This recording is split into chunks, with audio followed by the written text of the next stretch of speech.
नमस्कार दोस्तों, ज्योतिष ज्ञान भक्ति चैनल पर आपका हार्दिक स्वागत करती हूँ। कैसे हैं आप लोग? आशा करती हूँ कि ईश्वर की कृपा से आप सभी लोग स्वस्थ और सुखी और संपन्न होंगे। मित्रों, सुख और दुख ये जीवन के दो विभिन्न अंग हैं, परंतु सुख में व्यक्ति अधिक सुखी होता है, खुश रहता है, प्रसन्न रहता है, अनेक प्रकार की उसके अंदर इच्छाएं उत्पन्न होती है। परंतु दुख में हमेशा वो निरंतर सोचता रहता है, रोता रहता है, उसकी इच्छाएं पूर्ण नहीं होती हैं।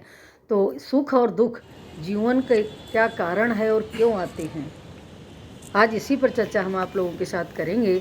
तो मित्रों, मनुष्य हमेशा यही चाहता है कि शांति के लिए कुछ न कुछ कार्य करते रहना चाहिए, जिससे जीवन में सुख, शांति और समृद्धि हमको मिलती रहे, जीवन में दुख कभी ना आए। परंतु ये तो ईश्वर का दिया हुआ एक तोहफा है। अगर दुख आएगा तभी तो हमें अनेक जीवन का अनुभव होगा कि जीवन को कैसे जीना है, कितनी हमारे अंदर क्षमता है उसको सहनशील करने की, और हम कैसे जी सकते हैं, अपने जीवन को कैसे बदल सकते हैं। ये हमें दुख सिखाता है। सुख में तो हम भोगों में जीते रहते हैं, परंतु हमको असली जीवन की अनुभूति नहीं हो पाती है।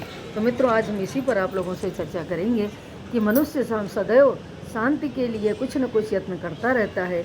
जिस सुख शांति की खोज में मनुष्य भटकता रहता है और उसे वो नहीं मिल पाती है, जबकि सुख शांति अनेक प्रकार की वस्तुओं का संग्रह और संचय करना नहीं है। अगर आप ये सोचो कि हम अधिक धन कमा लेंगे तो इससे हमें सुख मिलेगा, हमारा जीवन सुखी रहेगा, बुढ़ापा सुखी होगा, हम अनेक इच्छाओं से तृप्त हो जाएंगे, परंतु ऐसा नहीं है। तो जितना भी आप धन वस्तुओं का संचय कर लेंगे, उतना ही आपके अंदर टेंशन बढ़ेगी, चिंता बढ़ेगी, मन में दुख उत्पन्न होगा। तो मनुष्य जब किसी वस्तुओं को प्राप्त करने के लिए यत्न करता है, तब परिणाम स्वरूप उसे वो वस्तुएं प्राप्त हो जाती हैं। परंतु जब एक वस्तु की पूर्ति होती है, एक इच्छा की पूर्ति होती है, तो उसके अंदर तुरंत दूसरी इच्छाएं जागृत हो जाती हैं, जिसे वो प्राप्त करने के लिए पुनः प्रयासरत हो जाता है कि मुझे अब दूसरी इच्छा, जैसे मेरे पास घर हो गया तो मुझे गाड़ी लेनी है, तो गाड़ी हो गई तो हमें लंबी यात्रा पे जाना है, या अधिक धन हो गया तो विदेश यात्रा जाना है। तो व्यक्ति इस प्रकार से सोचने लगता है। तो कहते हैं, जब एक इच्छा पूर्ति होती है तो दूसरी इच्छा के लिए मनुष्य प्रयत्न करने लगता है। इस तरह से मनुष्य हमेशा उसी इच्छाओं में, आवश्यकताओं में भटकता रहता है, परंतु उसकी आत्मसंतुष्टि नहीं हो पाती है। इसका तात्पर्य यही है कि पूर्णता के लिए जितना धन संचय किया जाए, उतनी ही जीवन में उसके रिक्तता, खालीपन बढ़ता जाता है, क्योंकि उसकी इच्छाएं पूर्ण हो ही नहीं पाती हैं। संतोष ही सबसे बड़ा धन कहा गया है। तो समय बीतता जाता है, मनुष्य की कार्य करने की क्षमता भी कमज़ोर होने लगती है, शांति की जगह उसको अशांति मिलने लगती है।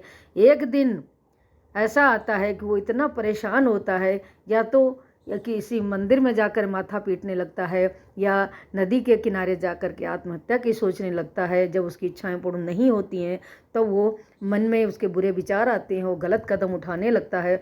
परंतु यदि वो ईश्वर की शरण में रहता है, अगर ध्यान करता है, ईश्वर की आराधना करता है, तो उसको ईश्वर के रूप में एक सद्गुरु मिलता है, जो मार्ग उसको दिखाता है और उसको दुखों से दूर कर देता है। तो मित्रों, जब मनुष्य भक्ति में लगा होता है और यदि उसको दुख मिल रहा है, तो ये हमारे पूर्व जन्मों के कर्मों के कारण फल मिलता है। तो उसको मुझे सुखपूर्वक जीना चाहिए, भोगना चाहिए, उसमें दुख नहीं करना चाहिए।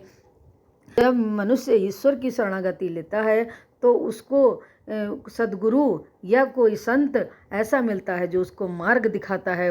तो जब मनुष्य सद्गुरु की या संत की शरण में जाता है, तो वो उसे बताता है कि इन भोगों में, वस्तुओं में, धन संग्रह में जीवन का सुख नहीं है। सदैव सुख जो है वो संतोष में है। तो वो मनुष्य जब बताता है सुख और शांति त्याग में है, धन संचय और संग्रह में केवल दुख मिलता है, तो अनेक भोग वस्तुओं को जो आपने पास एकत्रित किया है, उससे केवल आपको दुख ही की प्राप्त होती है। तो इसलिए इन चीज़ों को त्याग करो, मन को, इंद्रियों को वश में करो, और अपने ईश्वर के ध्यान आराधना में रहो। जो आपको आवश्यकता है, जो चाहिए, ईश्वर देने वाला है, उसको कुछ बताने की आवश्यकता नहीं, वो स्वयं देता रहता है। और जो हमें मिलता है ये हमारे पूर्व जन्मों के कर्मों के कारण ही प्राप्त होता है। तो इसमें देखो, हमने आपके बराबर वाले जैसे बहुत अमीर हैं, गाड़ी बंगला है, किसी के पास 4-4 गाड़ियां हैं, किसी के पास बड़ी बड़ी कोठी हैं, कोई व्यक्ति ऐसा है झोपड़ी में पड़ा हुआ है। तो ये सब अपने कर्मों के फल के अनुसार प्राप्त होता है। तो मित्रों, हमें सदैव ये ध्यान रखना चाहिए कि भोग वस्तुएं केवल हमारी इच्छा पूर्ति के लिए होनी चाहिए, उसमें आसक्ति बिल्कुल भी नहीं होनी चाहिए। तो यही संत और गुरु बताते हैं कि यदि आप इन चीज़ों का त्याग करोगे, इंद्रियों का, अपनी इच्छाओं को अपने बस में करोगे, तो आपको अत्यंत सुख और शांति की अनुभूति होगी। त्याग में महापुरुषों ने बताया है कि यदि हम त्याग करते हैं तो मुझे अंतःकरण की शांति मिलती है, सुख की प्राप्ति होती है, भगवान का साक्षात्कार होता है। तो इसी प्रकार त्याग केवल घर परिवार वस्तुओं और लोगों का या रिश्तेदारों का त्याग करना नहीं है, भोगों का त्याग करना ही सबसे बड़ा त्याग है। इंद्रियों को नियंत्रण में करना सबसे बड़ा सुख है। तो सच्चा त्याग तो मन के भीतर समाहित है, वो है काम क्रोध लोभ मोह। ये सब त्याग यदि मनुष्य जीवन में कर देता है, इनसे निवृत्त हो जाता है, तो उसको इसी जीवन में बहुत ही सुख और शांति की अनुभूति होती है। तो मित्रों, सदैव ईश्वर की आराधना करो, सद्मार्ग पर चलो। जो अपने से असहाय हैं, गरीब हैं, उनको उनको उनको परोपकार करो उन पर। कहते हैं सबसे बड़ा दुख जीवन में जो आता है वो दूसरों को दुख देने से सबसे बड़ा पाप है, और जो दूसरों को सुख देता है वो सबसे बड़ा पुण्य है।